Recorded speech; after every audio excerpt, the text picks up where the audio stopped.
Good morning, everyone. Welcome to Higher Moment Mastermind. I am Shira Lotzar, your host today, and joined by my trusted colleague, Vern Schellinger, here to answer your job search questions. So, who would like to kick us off? Who's got a question? I'm trying to think of a tactful way to put this, but I was looking at a job, and all of a sudden I'm on this thing called LENSA, and I did a search, and they have a bad rep. Is that correct? LENSA, Lenza? Yeah. Is that a name of a company, or is that that's the company that you're applying to? No, it wasn't. And they've picked me up, and I'm getting cell phone things and things from them. But I looked at the internet, and they say they want money from you. So then I would just get them out of your life. Just delete them, block the contact. Hey, listen, I'm on a roll. I bought a new computer. I'm getting rid of my hackers. Good. Listen, I'm trying. There you go. Thanks to your advice. I really appreciate it. I'm glad. No, I'm really happy that you're getting a new computer. Yeah. No, I would just block them in your contacts, just delete them, and yeah. If it doesn't feel right, then it's not right. No. Yeah. But boy, I'm getting buried in them. Okay, that's something else that, since I have the floor, I'm getting, as a result of my LinkedIn job postings from recruiters. And I try to be courteous, saying, this is not a good fit, but if you would like me to, I'll refer it to members of my network and help you. But I'm getting too many of them. I'm working full time. Yeah. Ignoring them is never a good idea, is it? Well, let's put it this way. Because some of these jobs, I could send my cat to fill. Yeah. Some of them are very good. Yeah. If it feels a little bit spammy, you may not need to, but if it feels like a really legitimate role, then yes. I mean, look, the reality is that, and we recruiters know this, is that most of the people we reach out to are not going to respond back to us. They don't have the time. It's just not, they're just kind of going through. Every once in a while, we'll get somebody who responds courteously, like you're saying, and says, oh, okay, it's not right for me. So that's very kind of you, Joan, to do that. So I would say, do it as much as you're able. When you're not able, if it's too much, it's too much. You're getting too much, it is what it is. But it's very nice of you to actually want to do that. So do it as you can. Yeah, I've been referring it to Career Network Ministry because they have a wide variety of applicants. And I also refer jobs that I get for consulting women to them too, because of the nonprofit side. I was hoping Miss Hang would come to the meeting, because I thought afterwards I should give her some sources of nonprofit jobs that she might want to look at that aren't advertised to half the world. Well, by the way, Joan, now that you bring that up, and I would just say this to everyone, if you have resources for this group of places that people can find like hidden opportunities, not Career Builder and Indeed, the normal ones, but anything like what Joan is talking about, nonprofits, job boards, different things, different other job seeker groups like this, please feel free to put them in the chat, right? We can all benefit from other resources, networking groups, as well as job boards. And my final word is at 2:00 today, Career Network Ministry is having a lady speak on all very good alternative sources to LinkedIn and Indeed in terms of identifying jobs. And Monday night, I'm on this, I'm trying to become an expert, so I don't spend all my time wasting my time applying. On Wednesday night at 7:00, they're having the guy in charge, Virginia guy in charge of finding jobs at 40 plus. And it's, of course, going to be on the internet too. And the thing is, I think he would be a good guy, if he will do it, to network with, and he had remote jobs. So for those of us who live in Maryland or DC and don't want to commute to Virginia, so he might be a good source. I think his name's Blatt or Bent or something, but it's 40 plus and it's free to join them. Their course, I think, costs $700 or $800 if you want to do it, but you might want to look into that one too. And that's my final word. Thank you, Jen. Appreciate it. All right. Just a couple quick follow-ups to what Joan said. I know you want to be courteous, and that's a great quality that we all should have. But as Shira said, when these recruiters send out these blasts, they send them to 1,000 people. Right. So they don't hear back from 1,000 people. You're not hurting anybody's feelings. No, if you don't, at all. We're respond. actually, to tell you the truth, we're more interested in people who say, I actually have somebody to refer to you. That's really what we want. Yeah. Right. So if you write back and say, sorry, I can't help it, I'll keep in my network, it's very kind of you, but it's not actually helping. Do you know what I mean? It's nice, it's courteous, but But I have so much other going on in my life. I don't want to That's be right. rude. You don't need but to. You don't need to. If let's say, I'll say this, Joan, if you do have somebody to refer, that's when it's really helpful for you to write back. Okay. And Joan, what you just said, you have so much else going on in your life. You need to take care of Joan first. That's right. Right? That's right. That's Yeah, exactly. and get my We all computer do. from Best Buy. Yes. Right. That's good. Hey, by the way, guys, I just put into the chat a couple of resources from JCA. I think a lot of you are familiar with them. So JCA is a nonprofit, and they've got a couple, they specialize in the 50 plus community. The two links I put in, one is their virtual expo. So they've got virtual expos now, job seeker expos all throughout the year. I think every other month or a few times a year. They've got the Montgomery County one and the Northern Virginia one, but it's all virtual, so it doesn't matter where you live. The second thing is what they call their Career Gateway, and it's a week-long program. In fact, Shalom, you went through it, and isn't that how you met me? I think, yeah. You're on mute, Shalom.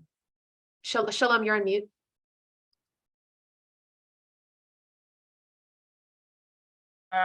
Okay, that's Yeah. better. I'm sorry. I took myself off of mute. I'm having trouble with audio. I think I'll stay off and not do mute. I'm sorry.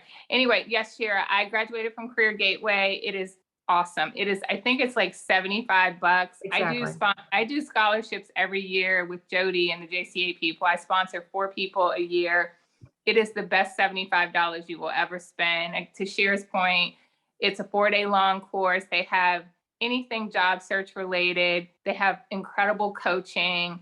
I would say if you haven't gone through it, I would encourage you to at least check it out. Get the details from JCA. But I highly encourage you to go to. I took 4 days of vacation off from my job to go through the Gateway, and it was the best thing I ever did for. Yeah, I met Shira, but there were so many other great things too. So yeah. Yeah, it's a really great program. And Dr. Elise Barnes is the one who actually does the training now.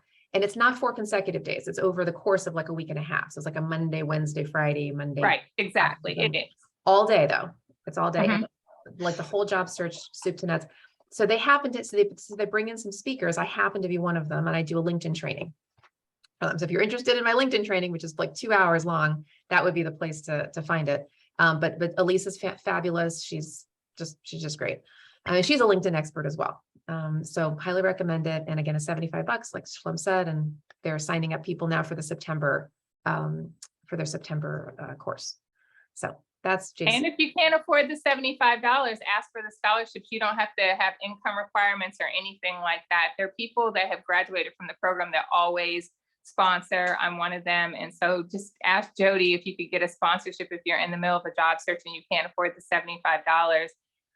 But if you can spare the time, that's the biggest investment if you can do it. Yeah. So, all right. So there's a tip for you. So Sandra, you have had your hand raised.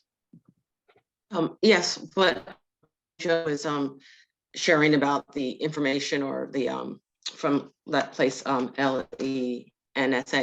I think as I've experienced a lot of this too, when you apply for jobs, I find it particularly sometimes on Indeed, there's third parties that you'll get information from.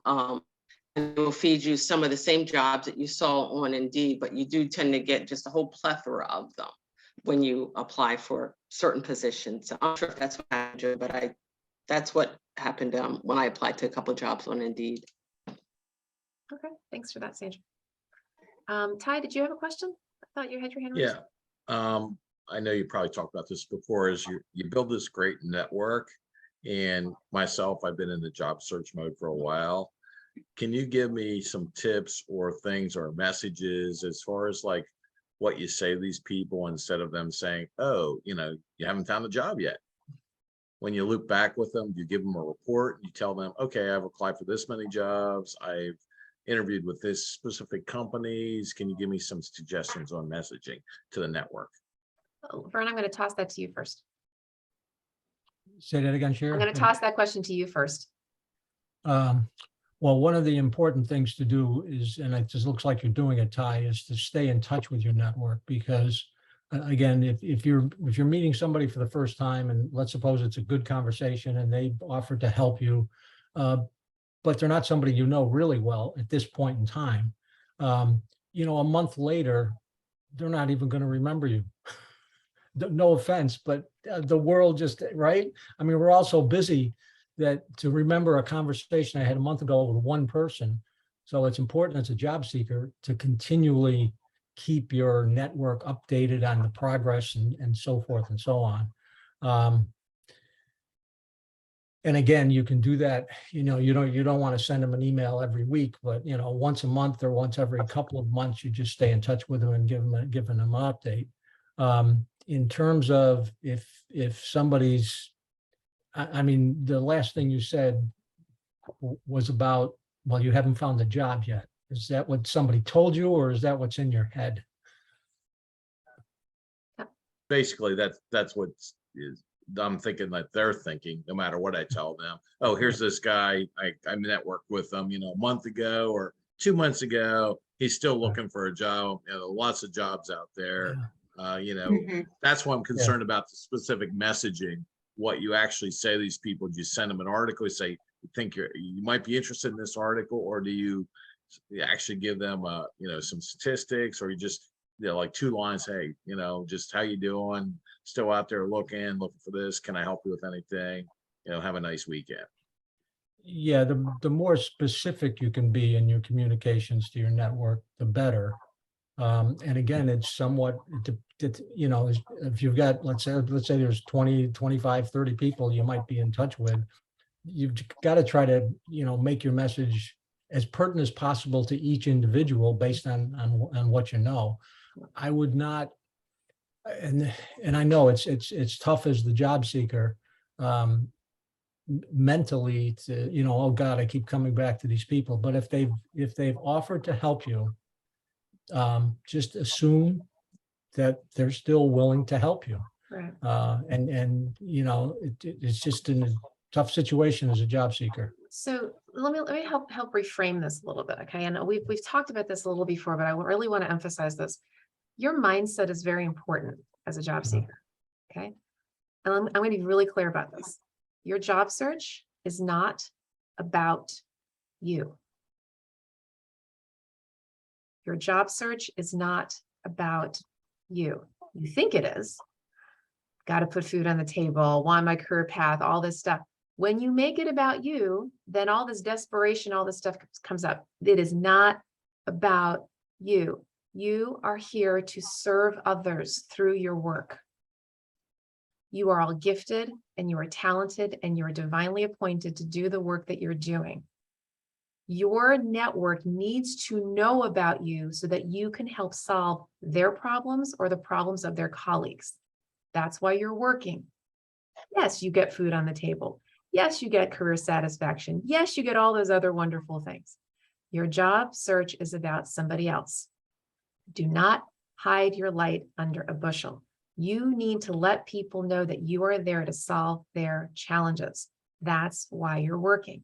So every time you connect with your network, you're saying to your network, I'm here to help. Shalom, before this call, I know people watching this may be watching this recording and don't know this, but before that we started recording, Shalom was very kind and offered to help myself and Vern. Okay, we volunteer for this and she's received some benefit and she wants to give back to us. She kindly offered to offer her services, right? She's got administrative skills and this and that, right? And she's doing that out of the kindness of her heart in a sort of a volunteer capacity. But it's the same difference, whether you get paid in greenbacks or not. You are all helping somebody else. That's why you're doing this. So you want to get out of your mindset, this idea of, oh, they're going to think I'm desperate. Oh, it's not about you. Okay. They're listening to you and saying, oh, who can Ty help in my network? Oh, wait a second. Ty, I'm so glad that you reconnected with me. You know what? Maybe you met with this person 3 months ago and they didn't know anybody to help you. And all of a sudden you reconnect 3 months later. And just yesterday, they were talking to their colleague at another company who said, oh, we've got this customer service opening. Do you know of anybody? And now Ty reaches back out and all of us are like, oh, yeah. I got this guy, this friend, his name is Ty. Yes. And they make the connection. Why? Because they want to help their colleague. And Ty can help their colleague. Okay. Not about you. Your mindset should be all about service. Who can I help? That's why you get out there. Look, Vern and I are in business for ourselves. Okay. So we're all the same here. We happen to be self-employed. You happen to be employed by an employer. It's all the same thing. We're all working. We're all helping. When Vern and I market ourselves, okay, and get out there in the community, we're not doing it just to put food on the table. We really want to help people. Do you feel that from us? Do you feel the love? Like, we really want to help you, okay? When we're out there doing what we're doing, whether we're volunteering in a situation like this or speaking or networking or whatever we're doing, it's for you. It's for you. It's to help people like you to solve your challenges. It's why we're out here, right? It's the same thing with you. When you're networking with anybody, it's for somebody else's benefit. That should be your mindset. Does that make sense? Yes. And again, if you will occasionally in the job search, as you're networking, come across the one or two individuals who will, say they'll help you, but they don't help you. They don't respond to you. Just, let it go. There's so many other people out there who are willing to help. So, don't take that as an offense either, because there're just some people out there that, or maybe they're not able to help in the moment. And then Yeah. one day you reach out 3 months later and then they are able to help Sure. because again, they happen to know the right person at the right time. Yeah. So just keep it going and be as relational as possible. That's the other thing too. Just like you mentioned, Ty, hey, how can I help you? Shalom said that, how can I help you? What's going on in your world? Yes, you come across an article. Maybe there's someone you want to connect them with. I will tell you, that's one of the most powerful things you can do. And Vern and I are natural connectors. Okay. So we kind of do this just instinctively. It's not natural to everybody, but try to think about yourself as a connector. Whenever you are doing your networking, you want to be thinking about the other people in your life that you've met that could help somebody in your network. Vern and I do that all the time. We're always thinking about our colleagues. Like, oh, Vern, you should meet. Oh, Shira, you should meet. Oh, Diana, you should meet. And we make these introductions, right? So always be thinking. Remember in the, when you were like 5 years old, there was this game called Concentration. Now you may not remember it, but it kind of looks like our Zoom call, okay? With all these little tiles. Remember, you picked up a card and there was a strawberry underneath, right? And you put, then you turn it back over and then you go to the other, there's a banana and there's all right. And then 10 cards later, there's another strawberry. But you were supposed to remember the first strawberry and you put the two strawberries together. That's what being a connector is like. Okay. So it's knowing that I know Diana, right? But then I meet Shalom a couple months later. I'm like, oh, wait a second, Shalom and Diana need to meet. And then I make the introduction. Okay. And there's real power. There's fruit, that comes out of that kind of connection. So you be the connector. That builds a lot of love and a lot of trust in your network. And you've heard me say almost on every call, contacts count, foundational principle, teaching and giving, and connecting someone to someone else who can help them is one of the best gives you can give. That's right. Exactly right.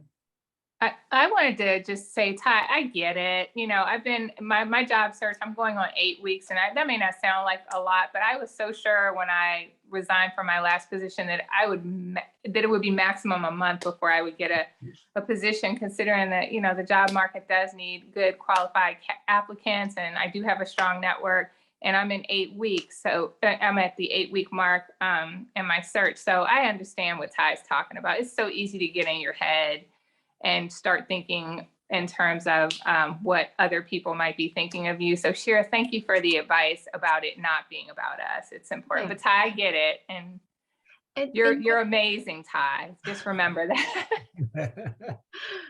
and think also like an entrepreneur. And I'll just go back to me and Vern, right? Since we are self-employed, we are constantly, nobody's paying our paycheck. We don't have a paycheck. Nope, we just don't, right? We're always having to look for new business. So you want to think kind of like what we do, right? Always out there thinking about who else can I help.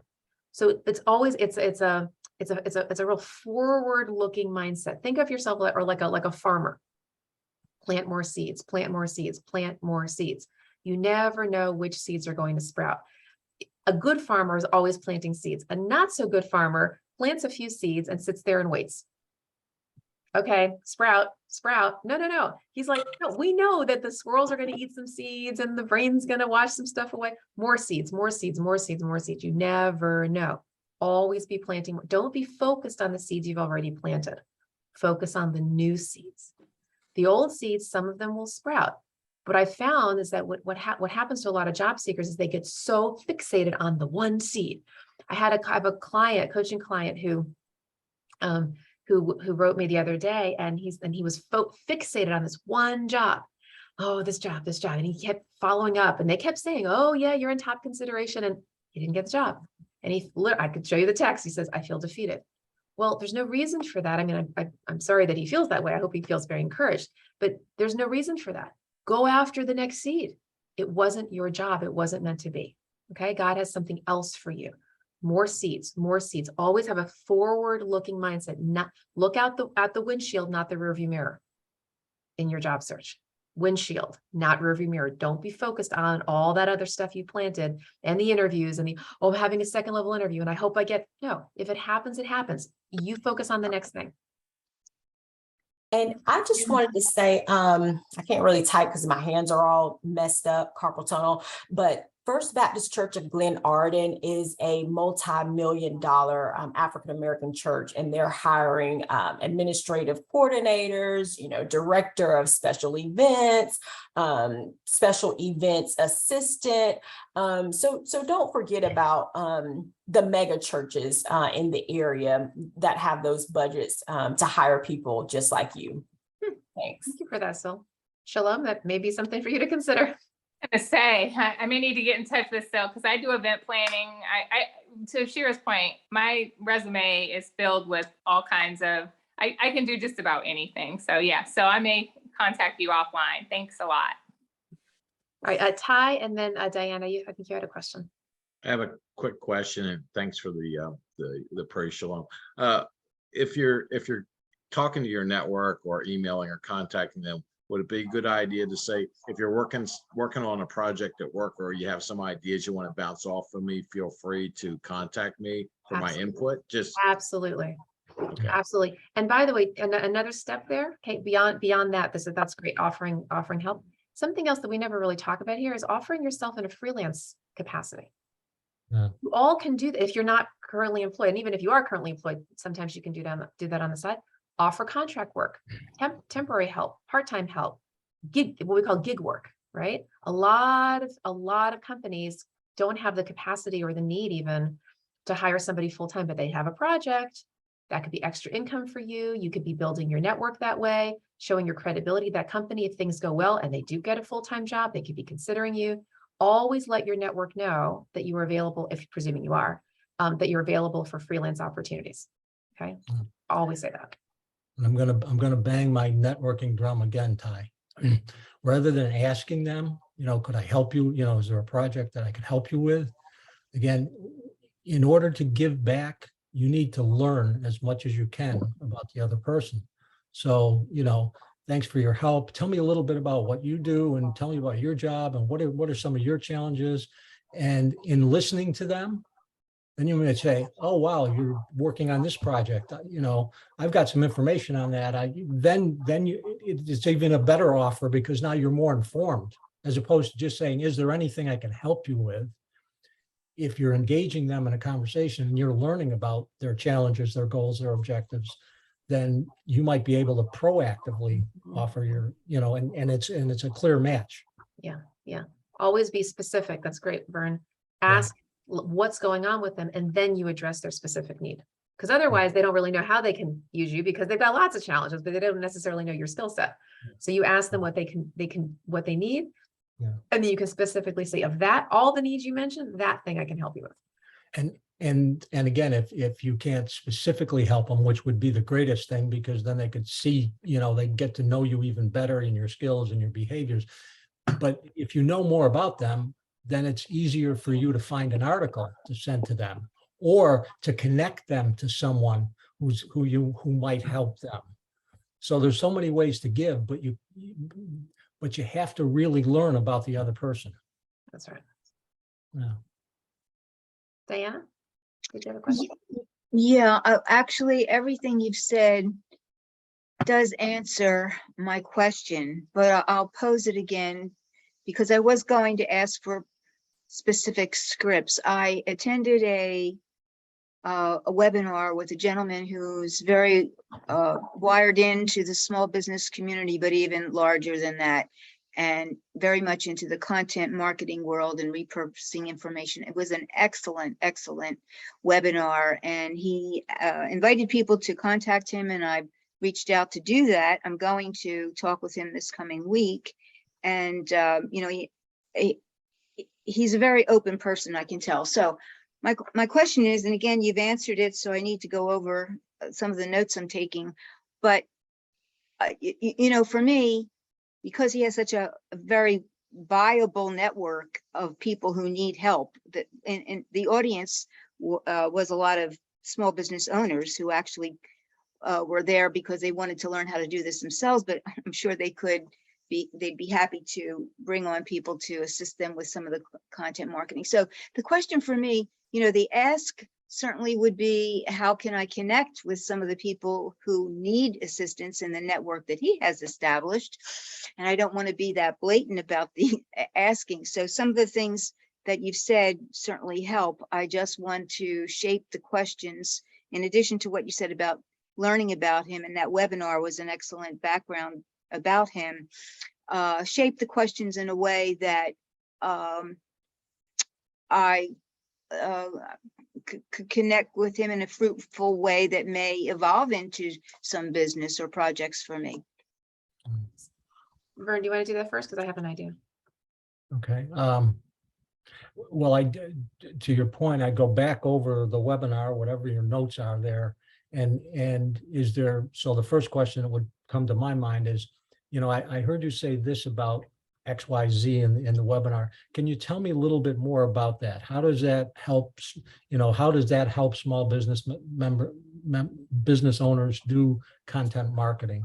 The more specific you can make those questions based on that, the more you'll learn about him.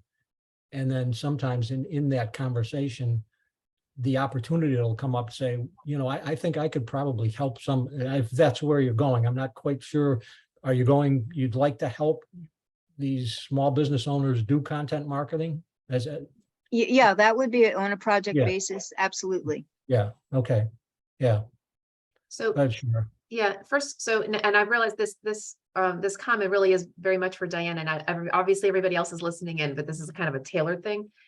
Is this individual, does he regularly host webinars for this community? He was a guest of an organization. The guest is someone else. Oh, I see. He was a guest invited by this organization, which relates to and helps small businesses. Small businesses. Okay, but he himself works with small businesses?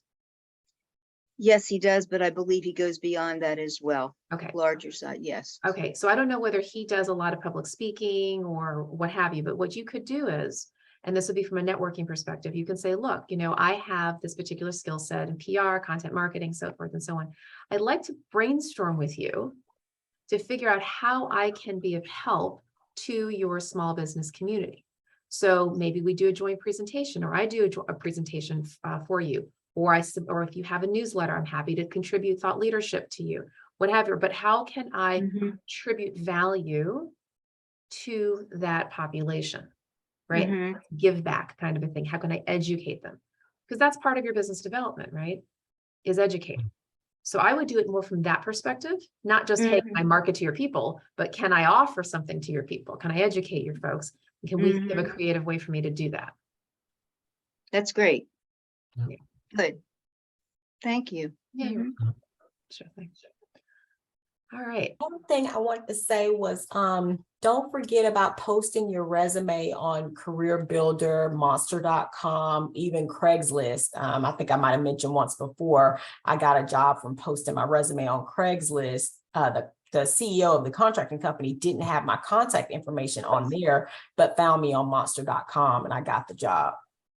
Yeah, you never know. Thanks, Sil, for that. And I would say all the boards, any job board that has the opportunity for you or the portal for you to upload, you never know who's sourcing. And because there are recruiters all over the place that are trying to source resumes everywhere they can. In fact, there's literally people who that's all they do. They're called sourcers.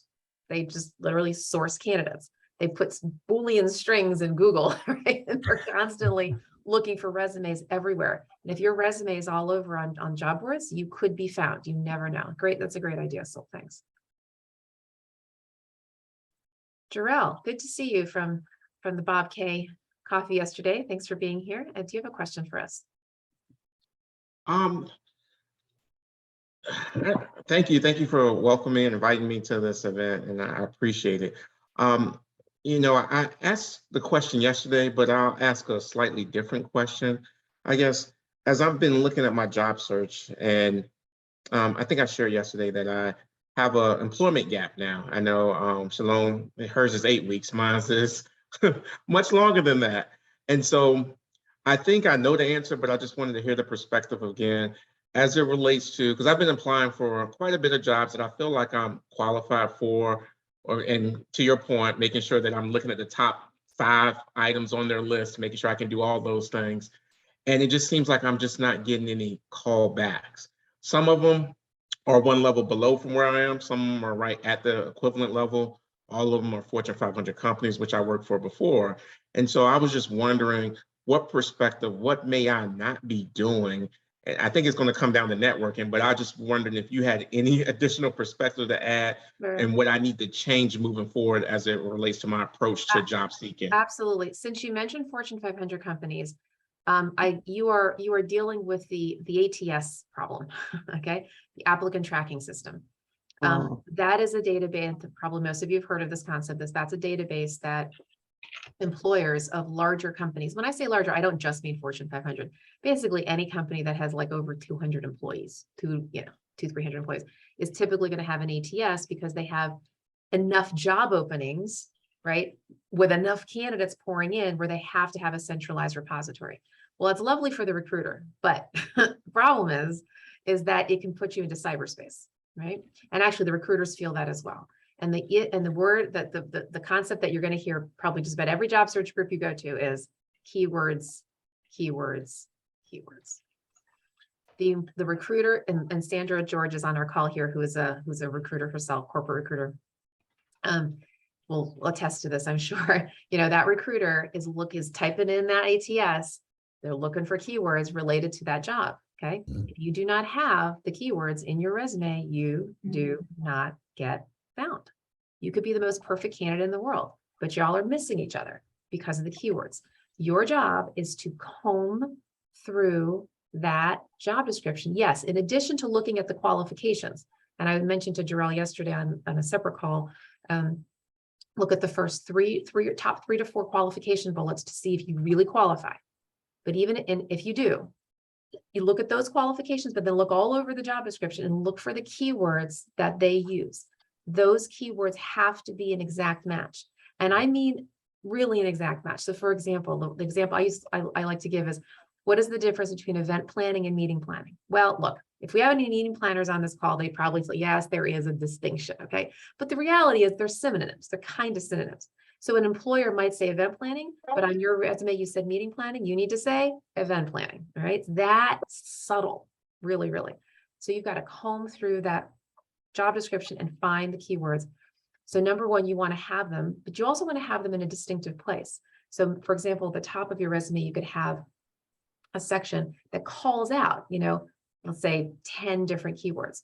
You could have them lit there. Then next to every single accomplishment bullet, have a competency label. So you have a bullet, and then you can have a little label. And I'll in a second, I'll show you an example of one, because I'm a resume writer, and that happens to be the way that I do those resumes. So you want to have the labels. The other thing too, especially when it's dealing with an ATS, and Sandra, I would really love your input on this, is the formatting. Okay. ATSs are very finicky when it comes to formatting. If you got a lot of fancy formatting, the ATS might gobble it up and not actually spit it back to the employer in the way that it needs to. And I've never really quite figured out the exact way to do this. And I keep asking people, and no one's quite given me the exact, because the idea is, do you, thanks Pam for the jobscan.co. That's a really good one for keyword matching. If you upload your resume as a PDF, yes, it keeps the formatting correct, but not all ATSs will read the words. If you can put it in a Word doc, it'll read it, but then it could mess up the formatting. You could put it in a plain text, which makes it completely boring looking, but it's very ATS friendly. So there's no perfect way to do it. Sandra, do you have advice on this?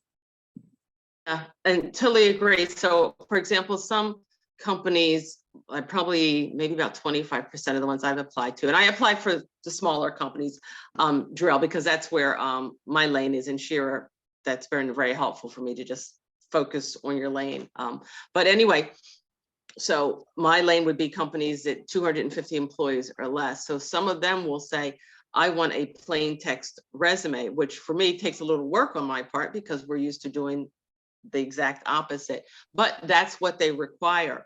And then most of them will just say, send PDF, upload your PDF, and then sometimes the ATS will parse it into their format.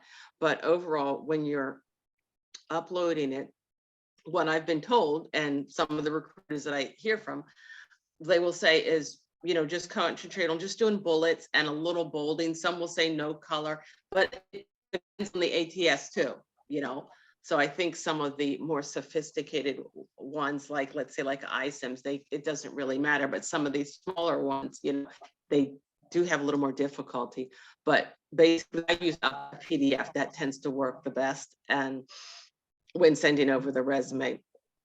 And I think also with the ATS, yes, definitely the keywords. But interestingly enough, I've worked with, again, smaller employers in the GovCon field, but in general, the companies that have 40 or more people tend to use ATS. And it's going to depend on the company. Usually I'm a department of one, and sometimes they may have a talent acquisition specialist with me. But if they don't have an ATS, it basically makes it impossible because, for example, you'll have 25 jobs, and with no ATS, you're dealing with a spreadsheet or a software, project management software called Jira, which will work, but it's not efficient.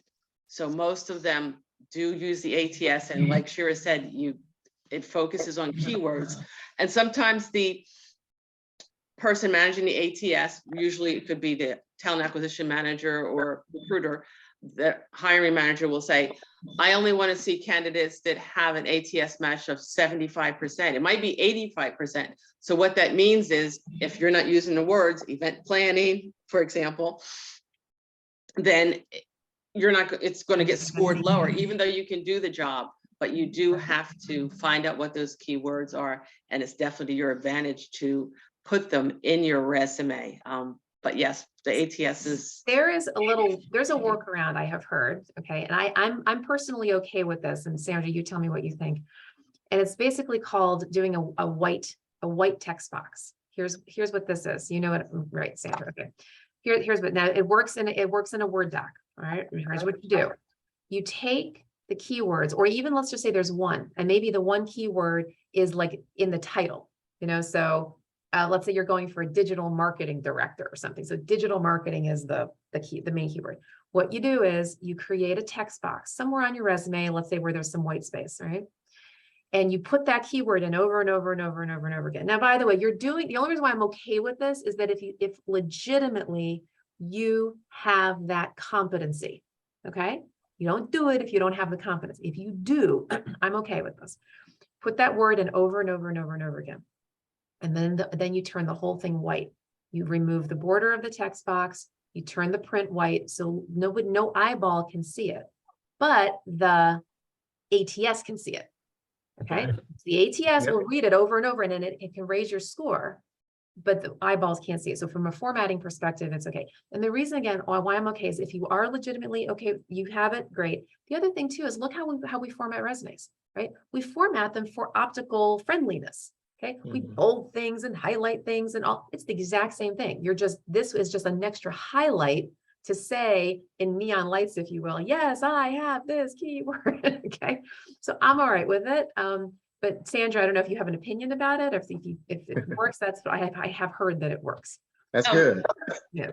I think if you're qualified, yes, I've seen, where, a resume will come in and some people don't even, use the quote white box. They'll just put a box and then put all the keywords in there.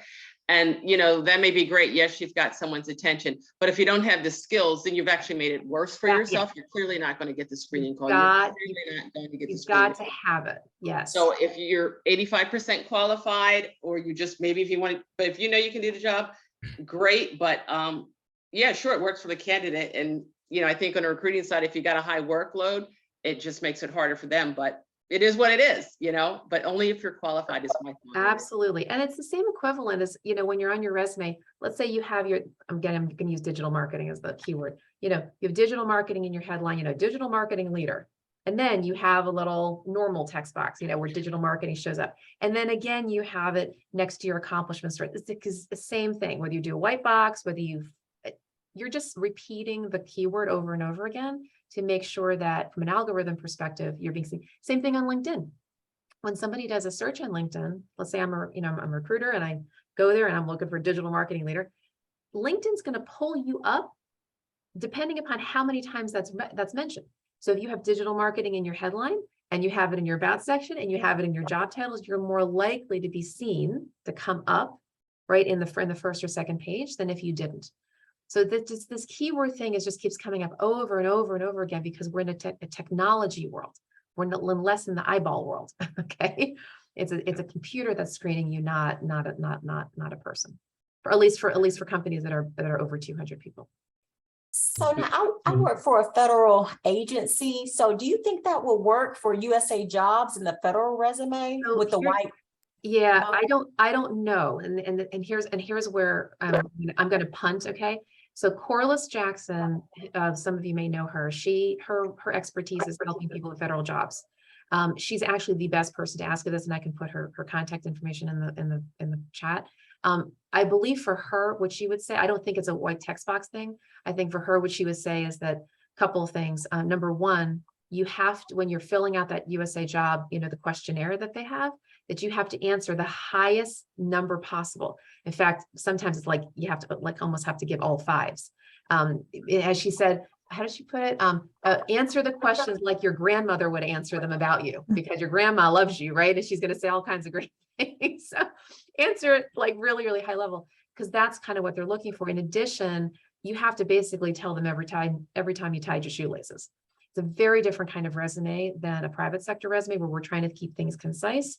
Federal government, they want all of your competencies that relate, but that's as far as I can advise. Corliss is the expert on that. So like I said, I will put her information there, and she's happy to answer questions. And she also speaks at CNM. So I don't know if anybody, Pam, do you know how is she still speaking? My knowledge, yes. Okay. Yes, what I would recommend is if you're not connected to CNM on Meetup, then I would strongly recommend signing up with them, and then those courses will populate. And while you're talking, I've got some resources I'm going to look at and see if I can find when she speaks. Yeah, that would be great. So she can be very helpful for you, and of course you can use her as a coach as well. She can help her write your resume. She's great. Gerald, a couple of other follow-ups to, everything that you've got to do to get the resume picked out of the ATS. The other two, you mentioned networking, and you're right, because while you can get picked out of the ATS, doesn't mean you're going to get an interview, right? They may have 10 resumes and they're going to go through those and they're going to pick 5 for the interview. So we've often talked about, having a champion, an internal champion, somebody who knows somebody in the company that can promote you or speak highly of you, that may just tip well, I've got these 4, I'm trying to figure out of these other 3 resumes, which one I want to interview. And maybe that person, that internal champion tips the scales for you and you get, you get the interview. And then the other thing, and I'm sure you've done this already, but just to emphasize it, whenever you've had a gap in your employment, you've got to really be prepared for your story because, it's very likely, in the interview, somebody's going to say, oh, well, you haven't worked for the last 2 years, what's up? So you need to be prepared for that. Yeah. And Vern, just a quick follow-up to that. I was just curious, do you think the gap is seen as a negative and it will prevent someone from giving me a call? Because I definitely have the story, but I just wanted to. It could, yeah. That could be the, if the HR person and Sandra, I'm sure, she's been in this position. Cheryl's probably been in the position that she's been recruited. I mean, you have 10 resumes and they're all pretty qualified. And you're really, the decision-making sometime in terms of who to interview and who not comes down to, the slightest thing. So, So here's something. So, Jarrell, do you feel comfortable in this public forum sharing how long you've been in job search? Yeah, shoot, it's been 9 months now. Okay, so it's not 2 years. Yeah, so that Not 2 years. And I would say I didn't really actively start looking until probably April, May timeframe. Just took some break to spend some time with the family and do some things like that. Okay, yeah. All right. That's And still that- considered within reason, Yeah. not the 2, I Yeah. mean, so yeah, you're still probably, fine with that. Vern, did you want to say something? Well, I was just going to say, I worked with a client once who was so burnt out from his job, he didn't work for 2 years. Yeah. And I said, so what have you been doing in these last 2 years? Mhm. He said, I read 200 books. I, remodeled. I took over the remodel of my condo and managed that project. And he had all of this stuff that he did in those 2 years. And I said, okay. I said, you still have to get the interview because that 2-year gap, is something that could keep you from getting the interview. But if he got the interview, he had a story that was pretty compelling in terms of, what he had been doing the last couple of years. So what I was going to share with you guys, I've shared this before, but I've got some new folks here. So LinkedIn has a new feature for the experience section to help deal with what they call a career break. Now, Jarrell, you're not quite in that situation yet because 9 months isn't quite like a long break, but if anybody here, if you a year, 2 years, that kind of a thing, I just want to show it to you real fast. It's interesting because I was recruiting somebody, or I was looking at somebody's profile the other day, I think, and they actually used it very effectively where they, and I'm going to show it to you right here. So if you go down, so you're on your editable page, right? The page with all the little pencils, and you go down to your experience, okay? And you hit this plus sign. Now, when you hit this plus sign, there's the option to add a position, like a normal, like add a position, and then there's add a career break. That's the new feature. And you look at this, and what happens is they give you a type. And look at this. Oops. See this? All these? Okay. It's brand new. And I'm so happy that they're doing this because it really gives people an opportunity to account for time that they weren't actually working. You can even just say career transition, just like that. Perfectly fine. And then when you hit that, and you can put the date, month, year, right? And then a description and maybe just like a one-liner. And then Jarrell, you could even do this right now. You can say, transitioned out of my last position in whatever it was, December, 2021, began an active job search in April or May of 2022, seeking these kinds of opportunities. Why not? You could do that. And also if you, during this period of time, if you've been doing anything else, you've been volunteering, you've been doing some freelance work, whatever, helping out for pro bono work, for your friends, I don't know, building their websites, whatever it is, you could put that in here too. But at least it accounts for the time that you have been unemployed if you feel that it's a little bit long and you need somebody to understand the why. Okay, no, that's good to know. Yeah, it's just a lovely little feature that they've provided us.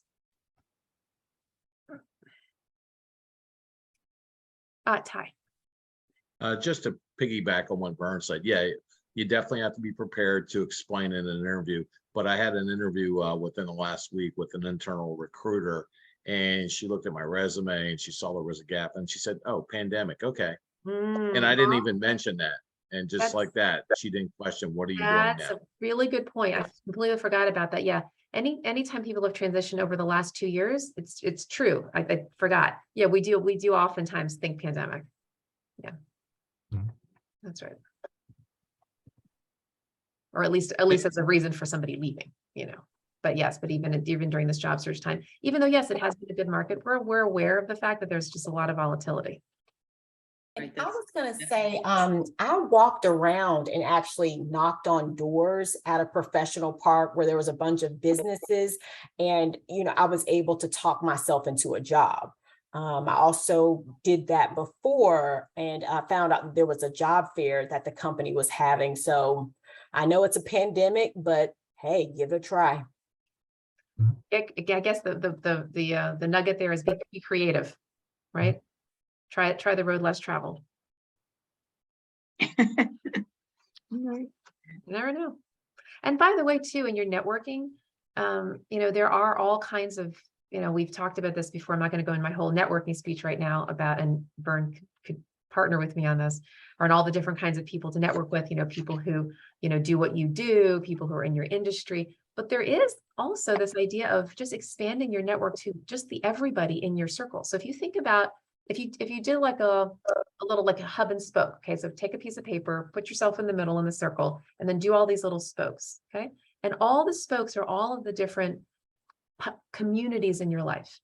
Everything from your professional community, previous colleagues, your neighbors, people you may go to church with, people you go to the gym with, people in meetup groups, people in other kinds of industry groups. Think of every population, every community around you. You never know. Many years ago, my aerobics teacher became my client. Number of years ago, I went to a Christmas party where I knew nobody except the person who invited me. And I was sitting down and having, a laugh with somebody, and turns out that guy was the CEO of a company. He gave me a search and I got a client out of it. Like, you don't know who you're going to meet. So on the one hand, you just prioritize your networking around, people in your profession and people in your industry, but you also could easily find connections with just random people who are in your life, because people know people. All right. So always be telling people what you're looking for, where you're going, what you're interested in. You never know who knows somebody who needs your help. In fact, I remember, Fern, were you on? I don't remember if you'd already joined us, because you've been with us for like a year or more. We had this one woman who was on this call quite a while ago, and she shared a little testimonial of when she got a job, how she got the job. What do you remember this, Fern? She was she was with a group Sandy. of friends. Her name was Was it? Sandy. Sandy, yeah. Her name She was with a group Sandy. of friends, and she went to like a jazz club or something. Yeah, And I can tell. yeah. You want me to tell you the story? Tell the story, yeah. So Sandy said, I lived in Michigan. I lost my job. I moved to Texas to stay with, my sister. Couldn't find a job there. My son lived in Maryland. She said her son offered to, to live in his RV for a while. She came to Maryland. She met a friend, and her friend convinced her to go to this bar. And she said, I didn't really want to go, but I went anyways. And the band was really good. My friend wasn't feeling good and she wanted to leave. And so I was starting to leave too. And one of the band members said, oh, come on, we're going to play this second set. You got to listen to us for the second set. So Sandy said, okay, I'll listen to you for the second set. She listened to the second set. She said it was great. It was unbelievable, but she really had to leave. And she was walking out the door and she said, and this is a give, remember, teaching and giving. She said, I really need to thank the band for convincing me to stay here. So she went back in and she said, I just wanted to thank you. Thanks for letting me, stay for convincing me to stay for the second set. You guys were great. And somebody said, well, do you live around here? And she goes, no, I'm a nomad. I was in Michigan. I was in Texas. Now I'm in Maryland. They said, well, why is that? And she says, well, I'm looking for a job. What do you do? She says, well, I'm an accountant. band member says, do you know QuickBooks? She said, I'm an expert in QuickBooks. He said, here's my card. Give me a call on Monday. She got a job on Tuesday. Oh, wow. Fabulous. You never know. Tell And- people what you're looking for. And that story, because after I heard that, I had to talk to her. Sandy, went through the whole thing with me. I've got it copied down. It'll be a blog on the website once it gets launched, because it was just the most unbelievable story that Cher and I probably ever heard about. Yeah, Just finding a job that from a way. band member, right? And to Cher's point, you never know. You just never know who you talk to, when you talk to them, That's what right. can actually transpire. That's a great point. I lost my job one time, and I actually went to a high-rise apartment, one that I thought would have like a newsletter. And what I did was I talked to the property manager and I said, hey, I'm looking for work. Can you advertise in your e-newsletter that goes out to all of the residents that I'm a babysitter? And so I waited some time and I didn't hear anything. I went back and I said, do you remember me? Can you put this in your newsletter? And he did. And I was able to I think I got like 12 emails for babysitting. I put in my price and everything. So that may be another way too, to get in contact with people. My apartment complex here, they also have that, feature where you can reach out to other residents. And I guess you could say, hey, looking for this or that as far as a job, and put your email. Go creative. Just get out of the box, right? We always think the traditional thing, apply to a job board. No, be expansive. Think about every person that you know who not only knows you, likes you, trusts you, but people who are also connected to other people, kind of like what Syl was saying. I would never have thought of going to an apartment manager conference. You never know. That person is connected to a lot of people. And by the way, too, there are a lot of people who are part of networking groups. Meetup groups, professional groups. They'll actually sometimes be happy to post your need to their group. So I'm recruiting right now speaking of meeting plan, I'm recruiting for a meeting planner right now.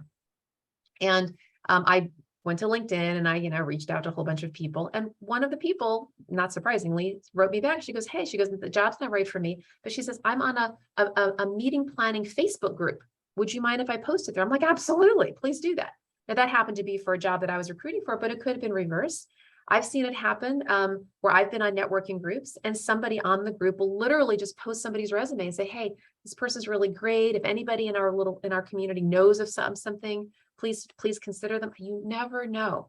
People are connected to other groups and can kind of be a bullhorn for you and get your name out there. That's part of why it's these days digitally why it's so important, because people are on all of these digital groups. It's not just one-to-one anymore, right? You could actually have your job search magnified when somebody posts you on social media.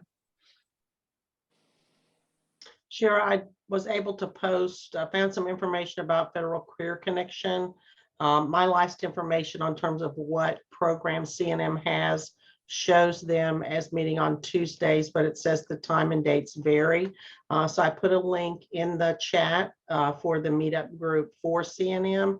So if you go on there, if you don't have an account, set one up and then search for Career Network Ministry, you'll find it. And then you will automatically get alerts about the sessions that they're offering. And then also on LinkedIn, I would recommend that you follow Federal Career Connection.